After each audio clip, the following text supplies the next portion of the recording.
berdoa. Tuhan, kami tahu kalau hari ini kami boleh ada kembali di dalam rumah-Mu. Karena kasih dan kemurahan-Mu yang menopang kami, menuntun dan membawa kami kembali untuk boleh bersama-sama datang ke rumah Tuhan. Biarlah kiranya kehadiran kami di tempat ini menjadi rasa syukur kami kepada Tuhan atas setiap pengalaman hidup yang Tuhan izinkan. Sekalipun mungkin kami tahu Tuhan, anak-anak-Mu yang datang dengan berbagai macam persoalan, pergumulan yang tengah mereka hadapi.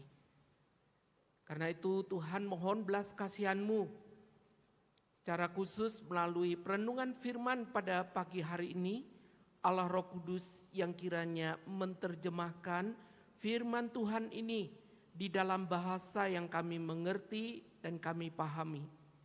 Berkati bagi setiap kami jemaat-Mu, anak-anak-Mu melalui kebenaran firman dan tolong kami untuk memahaminya.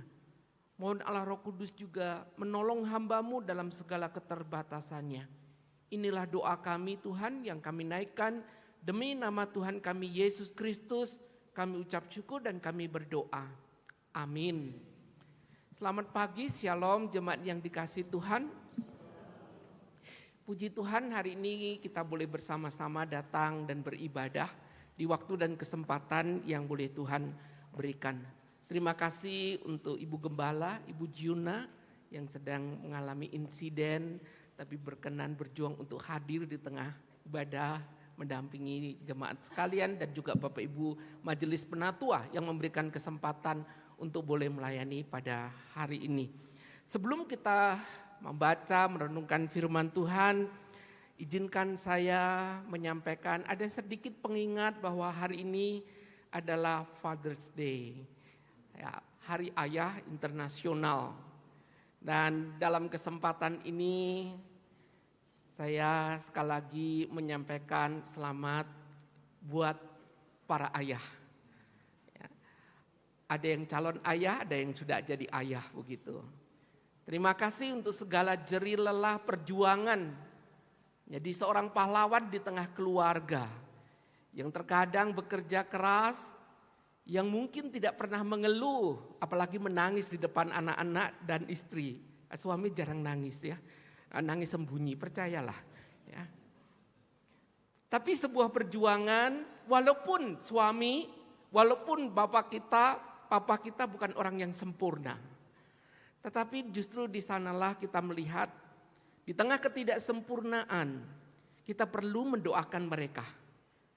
Supaya mereka menjadi bapak, menjadi ayah, papa yang mengasihi keluarga.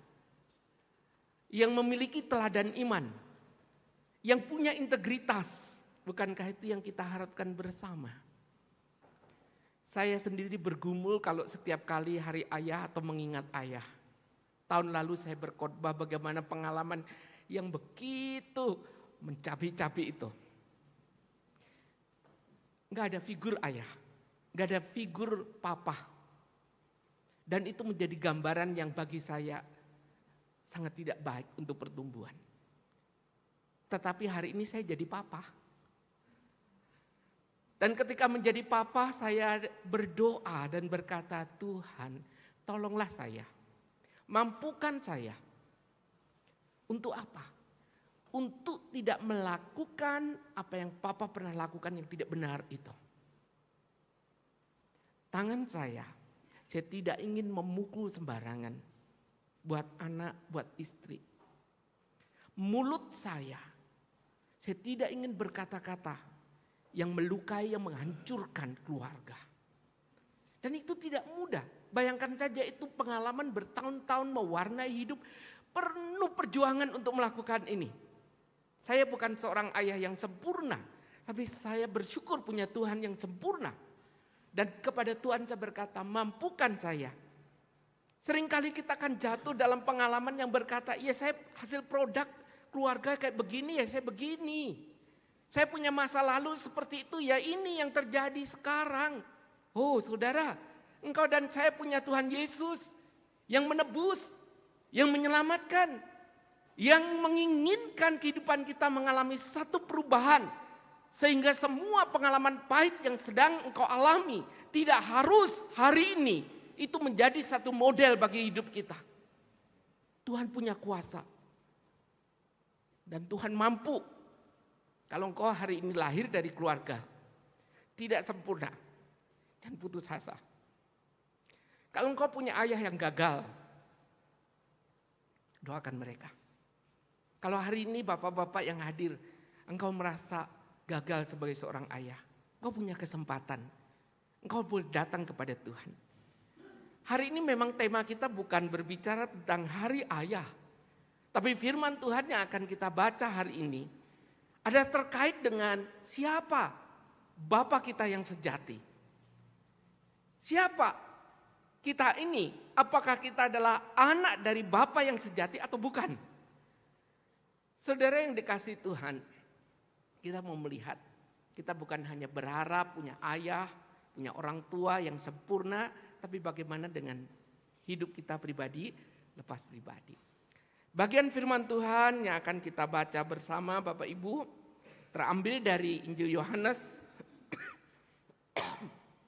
pasalnya yang ke-8,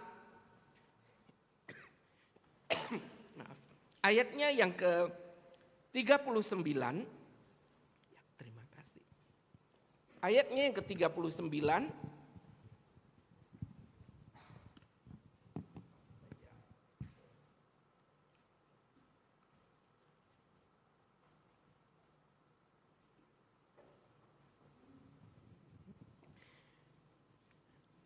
ada beberapa ayat yang akan kita baca bersama.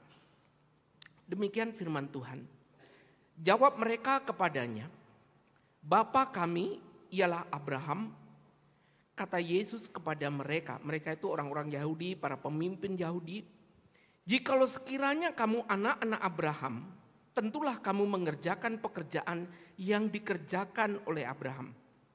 Namun sekarang kamu berusaha membunuh aku, seorang yang mengatakan kebenaran kepadamu. Kebenaran yang kudengar dari Allah, pekerjaan yang demikian tidak dikerjakan oleh Abraham. Kami melakukan pekerjaan bapamu. Kamu melakukan pekerjaan bapamu sendiri. Jawab mereka. Kami tidak dilahirkan dari zina. Bapa kami satu yaitu Allah. Kata Yesus kepada mereka. Jikalau Allah adalah bapamu, kamu akan mengasihi aku, sebab aku datang dari Allah, dan sekarang aku di sini. Lagi pula datang bukan atas kehendakku sendiri, melainkan dialah yang mengutus aku. Apakah sebabnya kamu tidak mengerti ucapanku? Sebab kamu tidak dapat menangkap firmanku. Kamu berasal dari bapamu iblis, dan kamu ingin melakukan keinginan-keinginan bapamu. Ia adalah pembunuh manusia sejak semula dan tidak hidup dalam kebenaran. Sebab di dalam dia tidak ada kebenaran. Apabila ia berkata dusta, ia berkata dari diri sendiri sebab ia adalah pendusta dan bapa pendusta. Namun karena aku mengatakan kebenaran kepadamu, kamu tidak percaya kepadaku.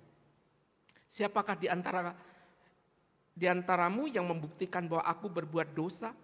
Apabila aku mengatakan kebenaran, mengapa kamu tidak percaya kepadaku? Siapakah yang berasal dari Allah, yang mendengarkan firman Allah?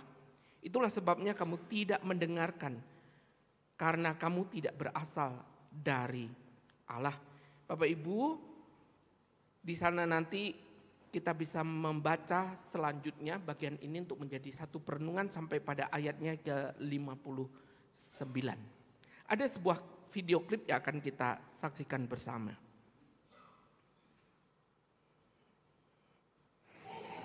Mari kita menunjukkan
Ya, baik. Bagian yang ribut ini bisa dipotong, ya, supaya saudara tidak terdistrak dengan keributan ini ya. Bapak Ibu, ini sebuah video yang sempat viral dan saya rasa ini bukan rahasia umum. Ya, bukan rahasia tapi menjadi rahasia umum karena apa, ini terjadi di sebuah gereja dan kalau saya mengutip itu bukan berarti saya mendiskreditkan gereja itu. Tapi ini menjadi pembelajaran penting. Ini bukan sedang terjadi drama spontanitas di sebuah ibadah. Ini bukan acara-acara yang spontan, bukan. Ini sebuah ibadah. Saya bisa bayangkan dalam prosesi yang tadi diawali dengan sebuah pujian yang mengatakan, perubahan ajaib jadilah padaku sejak Yesus ku terimalah. Bagus kan pujian ini? Yang terjadi apa? Barusan nyanyi, barusan mengikuti prosesi. Tapi kemudian pendeta dengan penatu atau majelis, mereka ribut dan rebutan mimbar. Bukan rebutan siapa yang khotbah loh ya. Karena gereja itu memang sedang ada masalah. Dan itu terjadi berkepanjangan saudara. Saudara bisa bayangkan, tatkala kita melihat ini tentu kita tidak menginginkan itu terjadi di gereja kita, bukan? Itu memang terjadi di luar gereja kita. Tapi itu cerminan kehidupan. Bahwa di dalam gereja bisa terjadi seperti ini Bapak Ibu. Yang mana jelas-jelas mereka mengatakan kami datang atas nama Tuhan. Kami melayani Tuhan. Kami sedang beribadah kepada Tuhan. Tapi lihat dengan tontonan semacam ini, bagaimana dengan orang yang di luar? Tadi kesaksian Bapak yang pujian saya diberkati, terima kasih Bapak. Bapak bisa bayangkan kalau hari itu nonton ini duluan, Bapak mau jadi orang Kristen? Iya, tapi saya salut bagaimana kuasa Tuhan menjamah lewat pujian dan melalui persekutuan Adi Putro memenangkan satu keluarga bagi Tuhan. Tapi saya sulit membayangkan ya Adi Putro untuk sampai hari ini dipakai dan diberkati Tuhan dan menghasilkan jiwa-jiwa salah satu bapak sekeluarga. Seandainya itu terjadi di sana, saya percaya Bapak akan berkata, ora Kristen-Kristenan Rita. Ya, Kristen, waduh terus begitu, berantem. Saudara, bukankah ini yang sering kali kita hadapi dalam kehidupan ini? Sering ada banyak orang bilang begini, saya ya dari dulu sudah Kristen. Yang lain juga berkata, saya ya semenjak di kandungan mama udah Kristen. Karena dibawa ke gereja. Yang lain berkata, saya bukan hanya Kristen loh. Saya ikut kelas katekisasi, saya dibaptis, saya jadi anggota jemaat. Yang lain juga berkata, saya juga melayani. Saya tahu banyak Alkitab. Saya menjadi leader di gereja. Saya menjadi pemimpin, pengurus dan seterusnya. Wow, keren bukan? Tetapi kenyataannya, mari kita bertanya. Apa yang menjadi klaim dirinya menjadi orang Kristen, apakah hidupnya itu sama dengan klaim yang dikatakan saya Kristen? Saya Kristen dari kecil, saya Kristen dari lahir. Saudara yang dikasih oleh Tuhan, dari ungkapan-ungkapan yang disampaikan hari ini begitu banyak orang yang merasa dirinya Kristen. Dan kalau Kristen itu selalu identik bahwa dia adalah anak-anak Allah. Tapi kenyataannya seperti apa dan bagaimana Bapak Ibu? Saya bertemu dengan seseorang, dia seorang ibu. Dia meminta waktu. Dia cerita panjang lebar. Saya ingat betul hari itu lebaran Bapak Ibu. Ketika lebaran banyak jemaat pergi, gereja sepi, dia minta waktu. Jadi saya lebaran berdua sama ibu ini. Di gereja ada Pak Satpam. Cerita itu diulang-ulang. Padahal saya bilang, ibu apa yang terjadi, ibu jangan diulang-ulang apa yang disampaikan begitu. Apa yang disampaikan? Dia mengatakan, Pak Titus, saya itu punya masalah dalam keluarga. Khususnya dengan suami saya. Oke, apa masalahnya Bu? Saya hampir tiap hari dikepruk. Kepruk begitu ya, bahasa kepruk. Terus saya tanya kepruk pakai apa Bu gitu. Kalau bantal guling enggak apa-apa. Pakai kursi kacanya saudara. Waktu berulang-ulang kata kepruk itu kalau saya hitung ya. Jari 10 saya kurang, kaki tambah kurang itu. Saya bilang keprak, kepruk. sampai saya tergoda lihat wajah ibu, jadi sing lebam sing ndi sing tatu endi kan gitu. Coba bayangkan orang bilang dikeprok kan, bayangan saya muka, kepala bonyok kabeh kan. Lah ini mukanya glowing. Bingung toh saudara, kok dikeprok piye begitu? Ya sudahlah, itu yang disampaikan. Singkat cerita, dia sebetulnya ingin mengatakan, saya tidak tahan dengan suami, sekarang saya sedang senang kepada seseorang, dan mohon Pak Titus, ya tolong merestui dan memimpin rencana pernikahan saya. Lu masalahnya dia sudah punya suami dan masih hidup, oh jadi paten-pateni, masih hidup. Yang masih hidup ini loh kemudian berani berkata saya mau menikah lagi. Saya tidak tahan sama suami saya. Dan satu hari dia mengundang saya untuk datang ke sebuah acara makan-makan. Dan dia bilang terang-terangan kepada saya begini, Pak Titus, nanti kalau datang tolong bantu saya. Di sana ada 3 pria yang saya menaruh hati. Tolong dilihat satu-satu. Ya, tolong dilihatkan. Kira-kira yang menurut Pak Titus cocok untuk saya yang mana gila. Saya jadi kayak dukun saudara. Kayak penerawang begitulah. Iya. Saudara, ketika dia bilang begitu jelas saya tidak lakukan. Sebab 3 pria yang dia mengatakan senang itu pun pada beristri. Apa saya tidak gentan dikeprui? Sama suami-suami sama istri ya. Tadi 1 suami itu istri 3. Entek saya. Dan kalau hari itu dikeprui saya tidak jadi khotbah loh saudara ya. Ya coba bayangkan ada seorang yang mengatakan pilihkan saya. 1 yang menurut Pak itu cocok. Saya tidak hadir, saya tidak lakukan itu. Karena memang menurut saya tidak benar.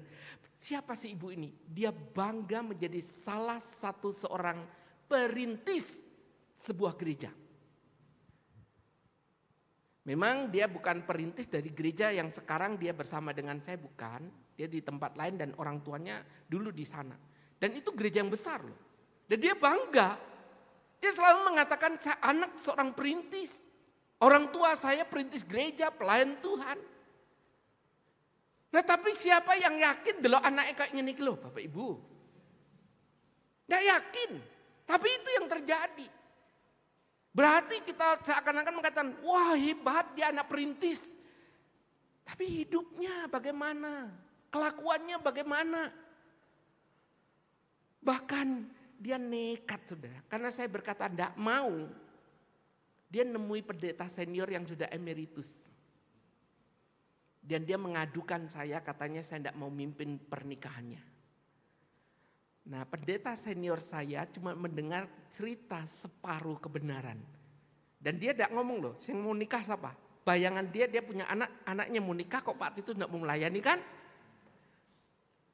Tidak disampaikan. Dan pendeta seniornya sampai berpikir, loh Pak Titus kok jadi aneh ya? Ada apa begitu?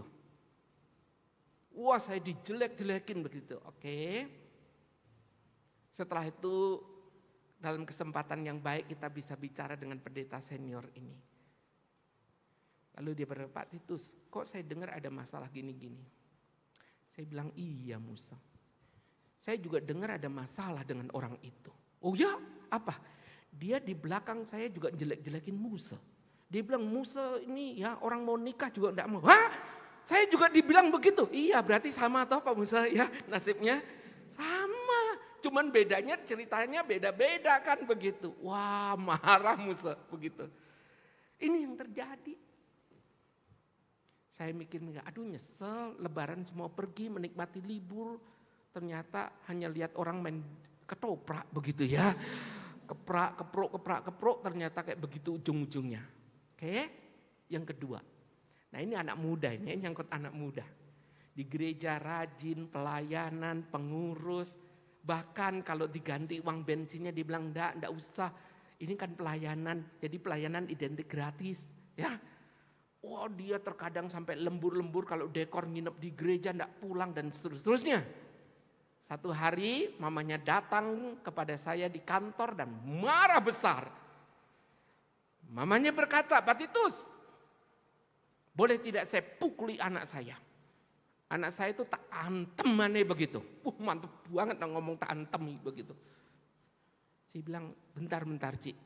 Maksudnya gimana? Itu anak pertamamu yang udah SMA. Kenapa mau dipukuli? Betul. Pak Titus tinggal ngomong boleh tidak boleh, tak antemannya itu. Ya.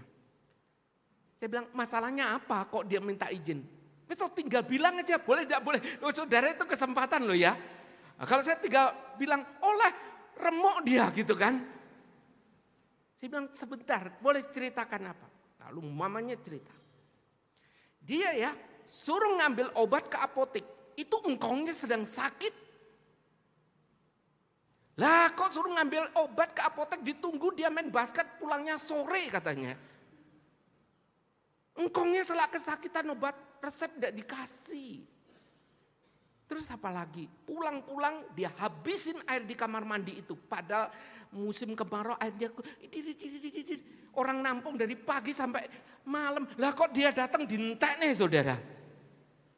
Satu rumah ratus. Dia yang ngentek nih. Waduh saudara. Marah saudara. Ya, betul-betul tak tahu diri katanya. Wah dia marah. Sekarang Pak itu udah dengar. Boleh enggak tak antemi? Wah saya semakin tergoda untuk mengiyakan. Maafkan itu kemanusiaan kan? Ya. Tapi Tuhan masih tidak boleh loh bilang begitu kan? Ya oke. Lalu kemudian dia keluar. Saya orang jawab metu saudara. Ternyata saya dibawa keluar dan anaknya udah berdiri begini. Di depan gereja. Ternyata sudah babak belur saudara. Ya mukanya merah, seragam SMA-nya itu buah bajunya udah potol ya sampai ke tengah, lalu kaos dalamnya pedot sisih begitu ya. Lah adalah ternyata wes diantemi dan itu tadi minta izin untuk kali kedua diantemi di rumah Tuhan. Wes diantemi di rumah, lalu dibawa ke gereja dan minta izin lagi gitu kan supaya sah ngantemi. Marem loh. Anak-anak muda, kalau engkau menyebut dirimu pelayan, aktivis, apa yang kau sampaikan di tengah keluarga, di tengah kehidupanmu, di kampus, di tempat kerja, engkau sebagai seorang ayah, sebagai seorang mama, istri, suami, anak. Adakah engkau mengatakan seorang Kristen? Engkau anak-anak Tuhan? Engkau aktivis? Ini menjadi pergumulan bukan hari ini? Bagaimana dengan hidup iman kita? Kalau kita mengklaim diri kita sebagai orang percaya, lalu mengklaim bahwa saya identik dengan anak-anak Allah, betulkah kita mencerminkan bahwa kita ini adalah anak Allah? Saudara yang dikasih oleh Tuhan, dari sinilah justru pemahaman kita yang sering mengatakan kalau saya Kristen itu identik otomatis saya adalah anak Allah. Mari dengan jujur lihat diri kita. Selama ini siapa yang jadi bapak kita? Siapa yang kita ikuti? Kemana hati kita condong? Kemana hidup kita condong? Saudara, dari bagian firman Tuhan yang kita baca hari ini, di situ kita melihat Yohanes Injil secara utuh. Di sana justru Bapak Ibu yang dikasih oleh Tuhan, Injil Yohanes adalah berbicara tentang bahwa Yesus itu adalah Mesias yang dijanjikan oleh Allah. Dan dia adalah juru selamat, dia adalah Tuhan. Dan di dalam iman percaya kepadanya ada kehidupan, itu Injil Yohanes.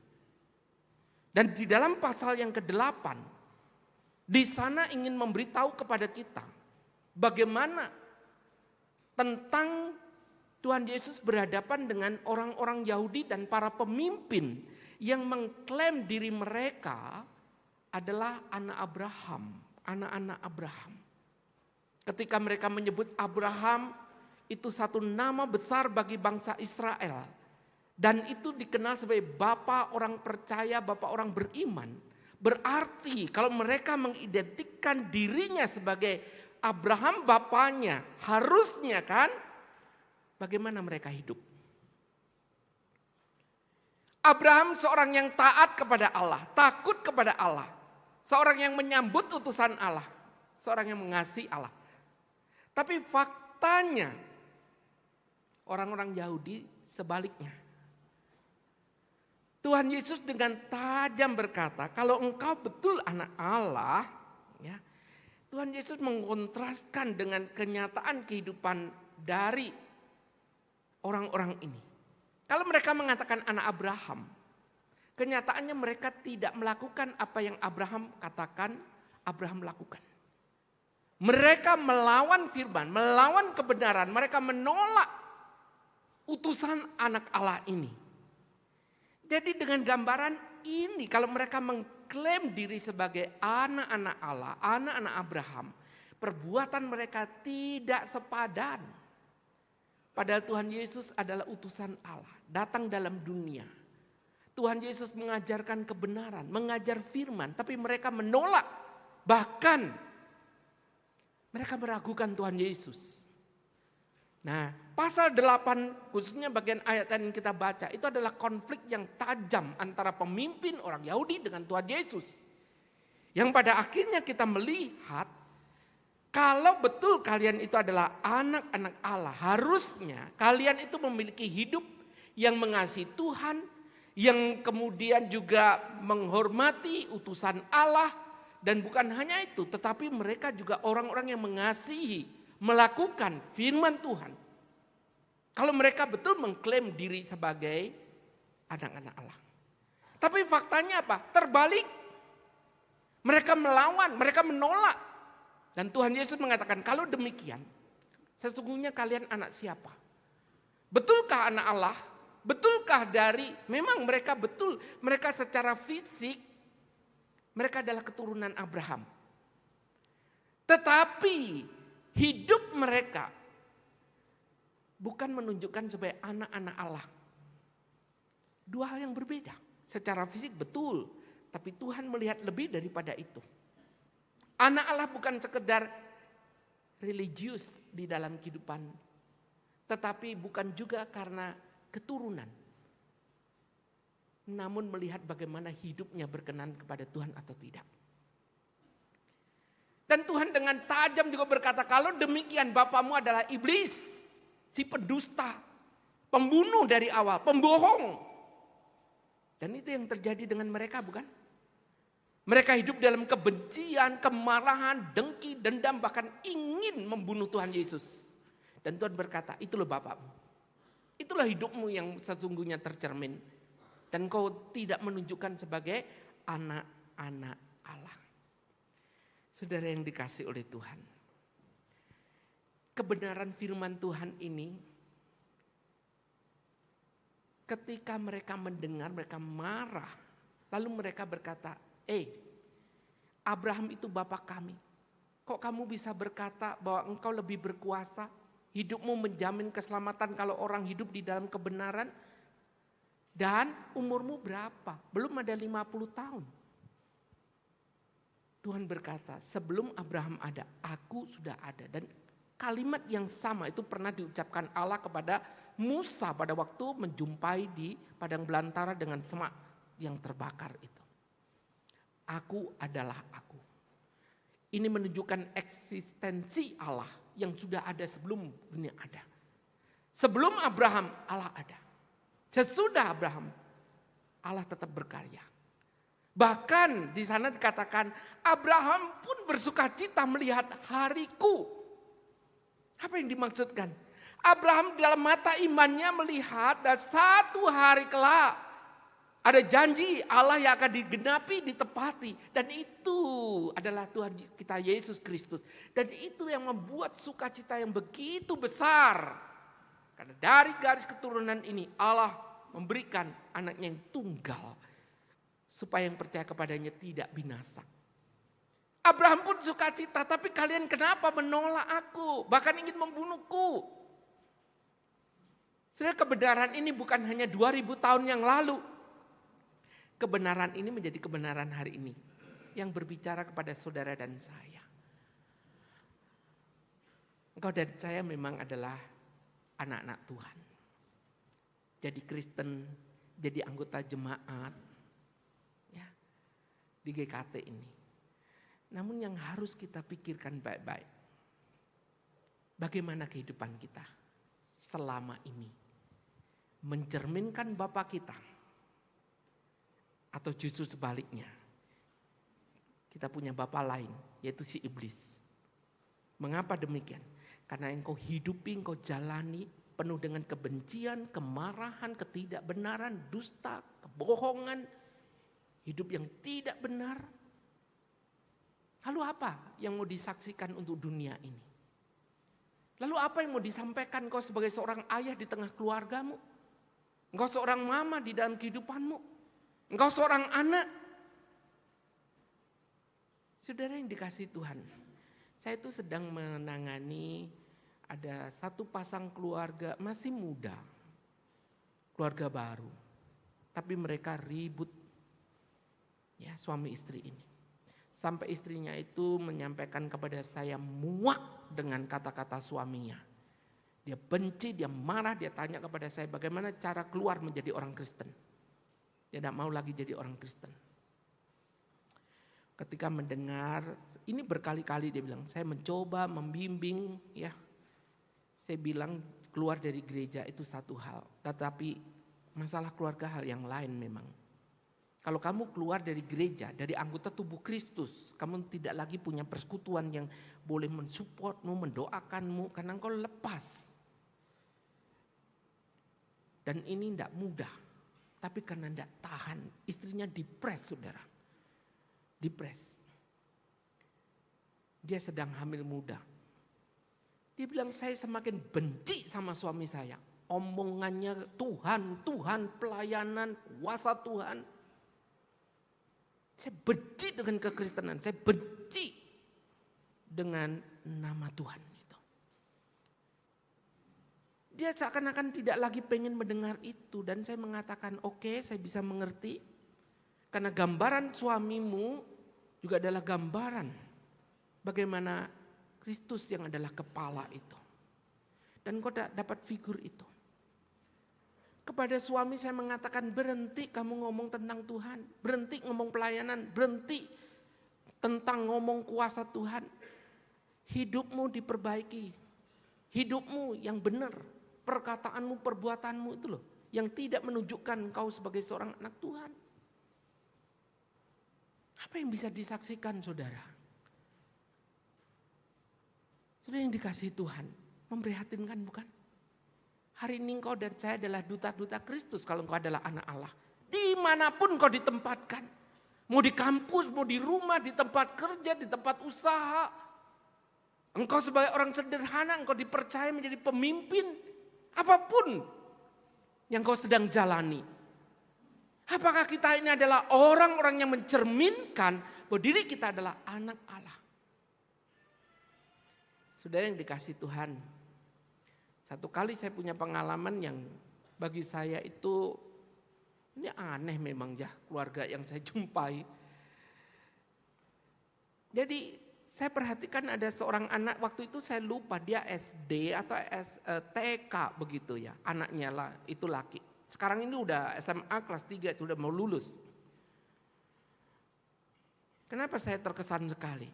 Karena itu anak ya, masih kecil, yaitu tadi kelas 1 atau TK.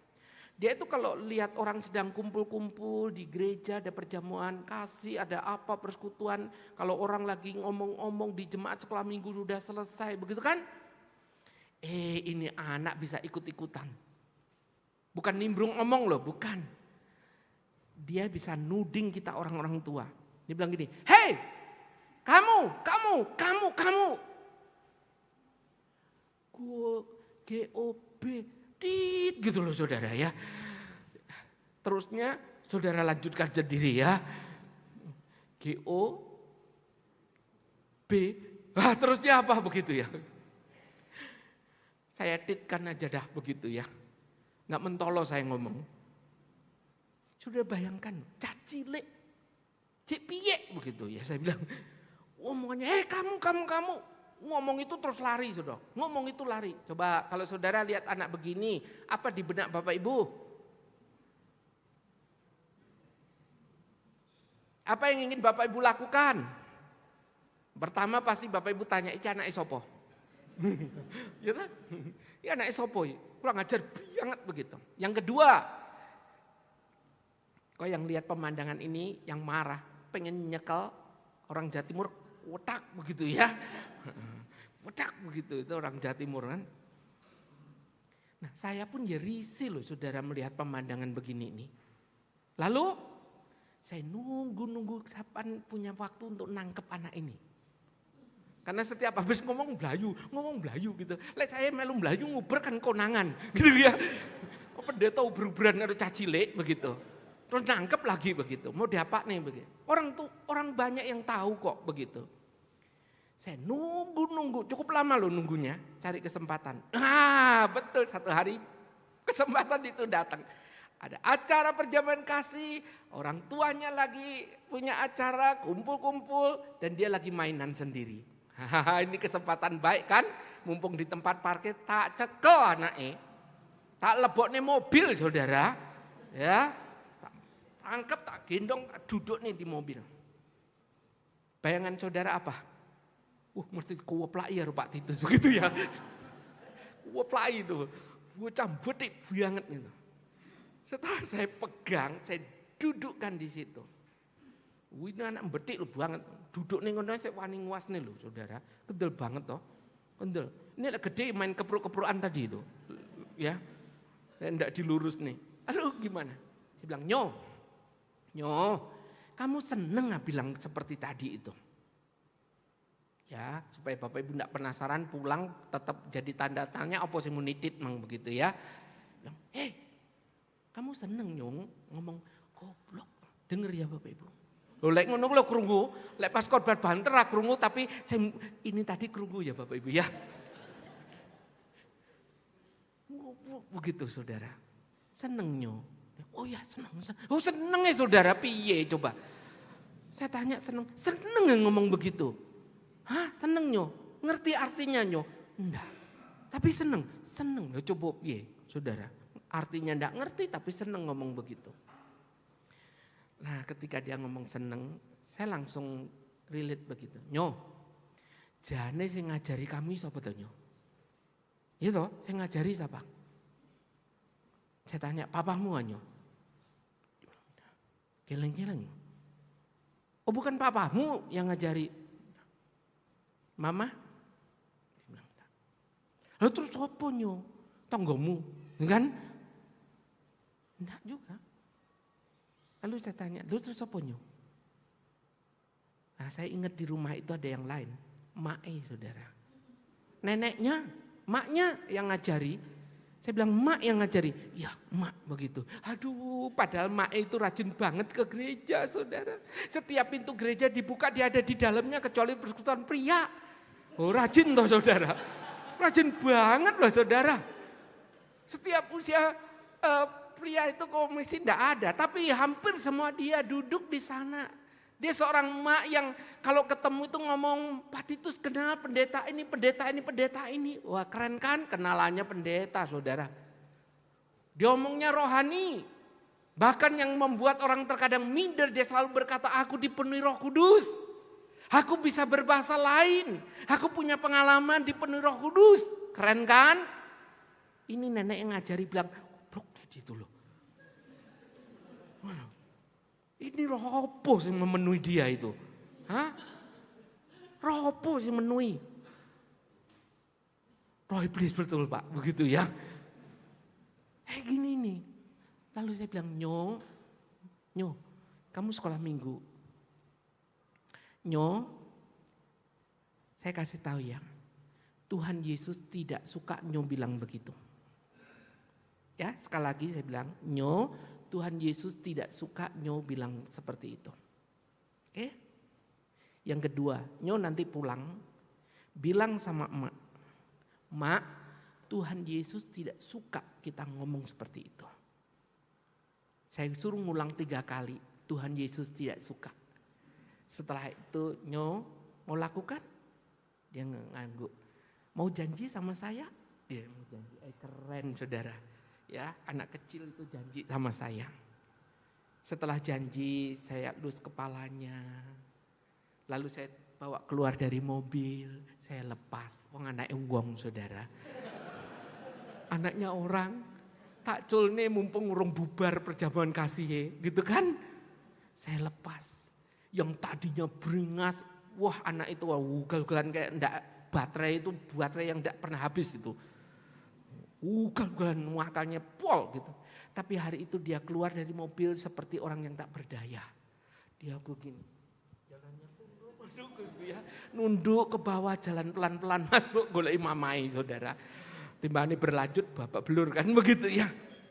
Saya tidak keplai, saya tidak jitak kepalanya, enggak. Saya cuma bilang begitu. Setelah itu minggu berikutnya saya telepon mamahnya. Gimana anakmu? Wah, mamanya senang, anakku berubah. Dia sekarang jadi anak yang manis. Dia tidak lagi bilang seperti itu. Dia menyenangkan. Wah, saya ikut senang. Saya bilang puji Tuhan, anakmu jadi berubah baik. 2 minggu saya tanya masih sama. Wah, senang saya. 1 bulan saya tanya, mamanya bilang, loh kok, kenapa? Wah, saya udah ada feeling gak enak ini, firasat nih. Kok mamanya bilang, begitu ya. Saya bilang, kenapa? Ya itu, anak saya. Memang kenapa? Memang dia gak ngulang sih ngomong yang itu. Gak ngulang. Terus, tahu enggak sekarang? Kalau ketemu orang tua, hei kamu, gemblong begitu saudara. Saya kalah kreatif sama neneknya, saudara. Tahu gemblong saudara. Bu itu bos opo kok kamu gemblong begitu saudara. Waktu saya mendengar saya ikut lemes. Ya ampun neneknya ini orang gereja kreatif banget. Saya enggak tahu dia habis ikut seminar apa begitu. Kok bisa begitu? Saudara. Seorang yang begitu aktif di gereja. Seorang emak yang kelihatannya seiring usia mendekatkan diri kepada Tuhan. Tapi bukan seorang emak menjadi teladan iman di tengah anak, menantu dan cucu. Menyedihkan bukan? Itulah faktanya Bapak Ibu. Tapi izinkan saya menyaksikan satu kontras Bapak Ibu. Mama saya sebelum kenal Tuhan. Dia adalah pengikut yang setia dari satu tempat pemujaan di Jawa Timur ini. Bagi Bapak Ibu orang kota Malang pasti tidak asing kan? Di mana? Oh yang gunung situ? Pernah pergi kan saudara? Nah pergi ya. Ora popo kulit jodoh gitu ya. Tidak apa-apa mama saya cari kekayaan di sana. Ya. Dan saya sering nginep di sana. Bukan bertapa. Dulu kalau mama saya bilang saya pengen ke sana tolong ditemani. Semua saudara saya bilang enggak mau. Saya itu orangnya enggak bisaan saudara. Orang tua pergi sendiri saya enggak tegaan. Jadi saya nemeni. Terserah mama saya sembayangan yang penting saya makan jagung rebus sama pohon rebus Gunung Kawi itu lebih enak kan. Ya terserah. Itu dulu saudara. Bukan hanya itu rumah saya semua banyak jimatnya saudara. Yang namanya keris itu 1 lemari 2 pintu itu keris semua. Bukan hiasan, berisi saudara. Di tengah rumah ditanam jimat, di pinggir-pinggir rumah ditanami jimat. Atas pintu dan jimat semua. Tiap bulan purnama kerisnya dimandiin satu-satu panggil orang. Wah anak atau tidur padahal cuma 8. Ya, 8 anak, ini keris banyak banget dimandiin satu-satu saudara. Tiap bulan purnama. Dan bukan hanya itu, mama saya untuk hidup 8 anak. Ya, waktu itu papa sudah enggak ada, 8 anak. Dia itu buka toko meracang, ya kalau hari ini toko itu betul-betul memang besar hari itu dan jualannya macam-macam apapun dijual. Ya, zaman segitu. Mulai dari makanan orang, makanan ayam, makanan bebek, makanan ikan ada semua. Mulai minyak parfum sampai minyak tanah, minyak goreng ada semua saudara. Saya bayangkan tinggal satu kok enggak dodolan kain bisa begitu ya. Tapi hal yang dikerjakan lain demi dan untuk hidup anak-anaknya. Mama saya juga dodolan nomor saudara.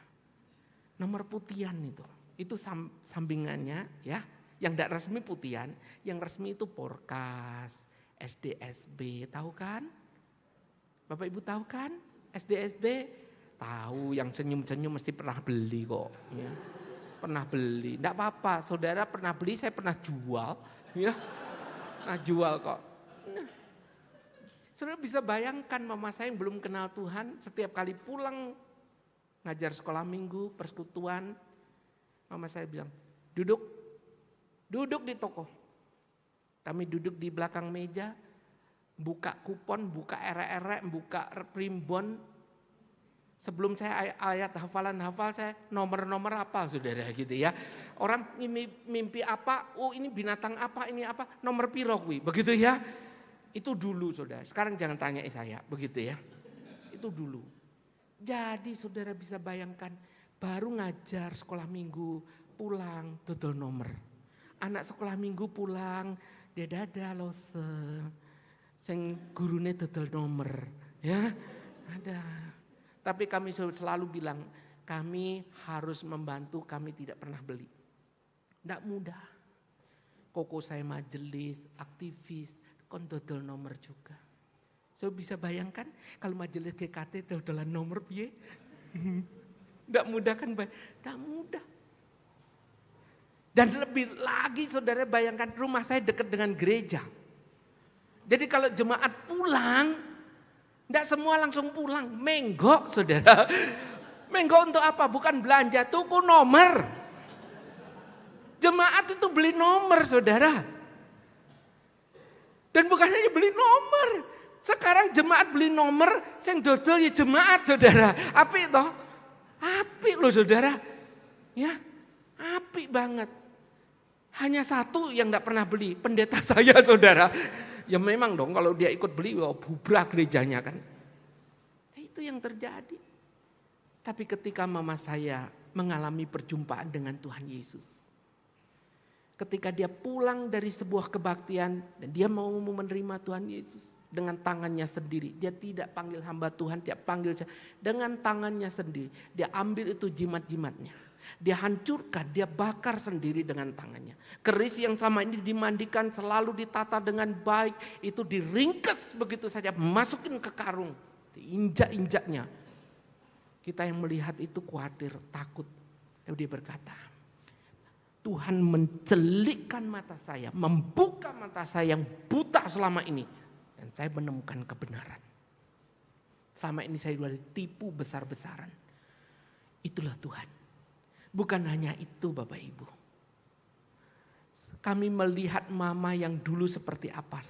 Bapaknya mama dulu seperti apa. Kuasa gelap itu. Begitu pemarah.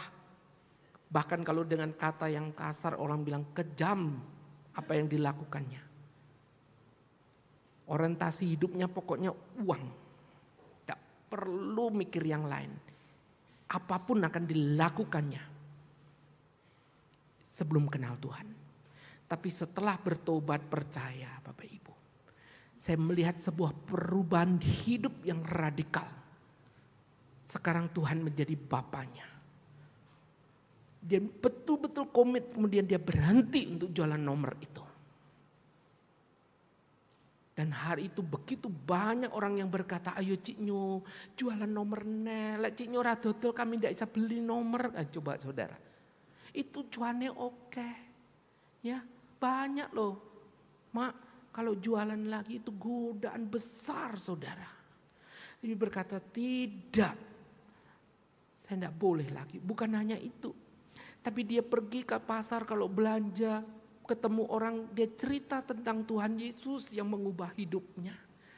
Saya hamba Tuhan. Saya terkadang malu. Lihat mama.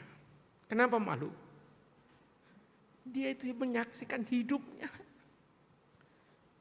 Ketemu orang-orang yang belanja, ketemu orang sakit, ketemu orang di pasar, dia cerita tentang Tuhan Yesus. Dan orang dengan mata kepala melihat satu perubahan hidup yang nyata. Itulah yang membuat orang berkata betul di dalam Tuhan Yesus ada perubahan hidup. Betul di dalam Tuhan Yesus ada keselamatan. Betul di dalam Tuhan Yesus ada pengharapan. Bukan omong kosong. Itulah Tuhanmu dan Tuhanku hari ini yang engkau hari ini kepadanya beribadah. Kalau hari ini engkau merasa gagal di dalam kehidupanmu, siapapun engkau Engkau anak muda, engkau sebagai mama, sebagai ibu, engkau sebagai seorang ayah, engkau pimpinan, engkau orang biasa. Engkau adalah anak-anak Allah dan Tuhan itu Bapamu. Dialah Tuhan. Dialah juru selamat. Dialah penebusmu. Dan dialah yang harus menjadi Bapamu itu. Bukan Bapa yang lain. Kalau hari ini engkau menghidupi cara-cara yang lain, jangan-jangan menjadi sebuah pertanyaan. Engkau masih memegang Bapamu yang tidak berkenan itu. Yaitu iblis. Kalau hari ini hatimu dibutakan, mata rohanimu masih tertutup, jangan-jangan engkau hanya Kristen bertahun-tahun, tapi bukan di dalam Kristus. Belum terlambat. Kalau hari ini engkau merasa gagal, engkau membuka hatimu kepada Tuhan dan berkata, Tuhan, jamah hidupku, hatiku, supaya aku tidak terus berjalan dalam rel yang keliru, tapi aku mau bertobat. Kalau engkau masih punya waktu dan kesempatan, jangan buang itu. Tuhan justru mau bukan hanya engkau bertobat, tapi engkau menjadi alat yang hidup di tangannya, dan engkau memberkati banyak orang dimanapun engkau berada, melalui panggilan hidupmu. Engkau sebagai seorang pemimpin, pengusaha, engkau guru, engkau dosen, engkau mahasiswa, engkau sebagai ayah, engkau sebagai ibu, engkau sebagai anak-anak muda. Dunia sedang menantimu, di luar sedang melihat. Betulkah orang Kristen menjadi orang yang hidup di dalam kebenaran, hidup dalam pengharapan? Kalau engkau tidak menunjukkan satu perubahan hidup yang real, kesaksianmu tidak ada isinya. Hidupmu tidak menjadi nyata. Tapi kalau engkau hari ini bertobat, engkau mau menjadi alat yang hidup di tangan Tuhan, hari ini hidupmu tidak pernah sia-sia. Sudah yang dikasih oleh Tuhan. Hari ini tergantung hidupmu di tangan siapa. Kalau hari ini hidupmu tetap di dalam tanganmu sendiri, engkau bukan apa-apa, engkau bukan siapa-siapa. Tapi kalau hidupmu engkau bawa kepada Tuhan, barulah engkau berarti. 5 roti 2 ikan itu dibawa oleh seorang anak kecil. Dia akan tetap menjadi 5 roti dan 2 ikan kalau dia pegang itu hanya untuk dirinya, untuk bekal hidupnya. Tapi ketika itu dibawa kepada Tuhan Yesus, diserahkan kepada Tuhan Yesus, Tuhan memberkati untuk 5.000 hanya laki-laki saja, belum wanita, belum anak-anak. Coba lihat betapa luar biasanya di tangan Tuhan kita. Engkau mungkin tidak bisa melakukan hal yang besar, tapi minimal orang yang paling dekat dengan engkau bisa berkata, iya, dia adalah anak-anak Tuhan. Dia orang-orang yang di dalam Tuhan. Apa yang menjadi pergumulanmu hari ini? Di tengah kesulitan ekonomi, pergumulan yang hidup tidak mudah hari ini. Di tengah dunia yang hari ini putus asa, adakah engkau datang memberikan pengharapan itu? Di tengah banyak orang yang tinggal dalam kegelapan, adakah engkau menjadi hadir bagi mereka? Di tengah banyak orang yang mencari-cari arti hidup, adakah engkau hadir untuk membawa hidup itu? Atau engkau sama dengan mereka? Mari Bapak Ibu, kalau engkau hari ini masih di rumah Tuhan, kita tanggalkan hidup lama kita, keluar dari pintu ini. Jadilah pribadi-pribadi yang betul-betul mengalami perjumpaan Tuhan kembali. Dan kau diperbaharui. Dan kau menjadi anak-anak Allah yang benar. Dan itu tidak pernah sia-sia. Kiranya Tuhan menolong dan memampukan kita. Mari kita berdoa. Tuhan, sebuah kesempatan kembali kami boleh bersama-sama untuk kami boleh sejenak merenungkan firman-Mu yang bukan hanya berbicara 2000 tahun yang lalu, tetapi juga bagi kami yang hidup saat ini. Karena kami tahu firman-Mu adalah firman yang hidup dan kekal. Dan Kau menginginkan kami Tuhan menjadi pribadi-pribadi yang memiliki Bapa yang betul. Kalau selama ini Bapa kami adalah kuasa-kuasa lain yang membuat kami tidak menemukan hidup dan kebenaran itu. Tuhan ampuni. Tuhan tolong mampukan kami supaya kami tidak terus tinggal di dalam kegelapan, tapi hidup di dalam-Mu Tuhan.